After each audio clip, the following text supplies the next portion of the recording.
10 ఏళ్ల క్రితం గుంటూరు బ్రాంచ్కి మేనేజర్గా ట్రాన్స్ఫర్ అయ్యాక మా బాబు పెళ్ళికి మా ఆఫీస్ స్టాఫ్ అందరినీ ఆహ్వానించాను. వచ్చిన వాళ్ళందరూ తలా ఒక కానుక ఇచ్చి నవవధూవరులని ఆశీర్వదించి వెళ్ళారు.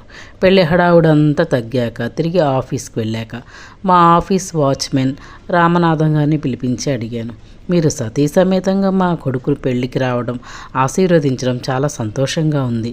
కానీ కానుకగా మీరు ఇచ్చిన బంగారపు ఉంగరం ఇవ్వటం మీకు తలకు మించిన భారం అవ్వలేదా? అసలు అంత విలువైన కానుక మీకు ఎందుకు ఇవ్వాలనిపించింది అని అడిగాను. తాను కానుకగా ఇచ్చిన బంగారు ఉంగరం తనకే తిరిగి ఇచ్చివేస్తూ, కానీ రామనాథం గారు నా చేతి నుండి దూరంగా తన చేతిని తీసుకుంటూ, అయ్యా, కానుక తిరిగి ఇచ్చి నన్ను అవమానపరచొద్దు.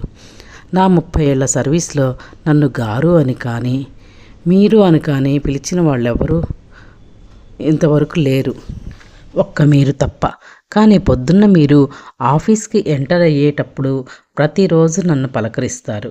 గుడ్ మార్నింగ్ రామనాథం గారు, బాగున్నారా అని మీ పలకరింపు వినడానికే నేను మీకన్నా ముందే వచ్చి గేటు దగ్గర నిలబడతాను.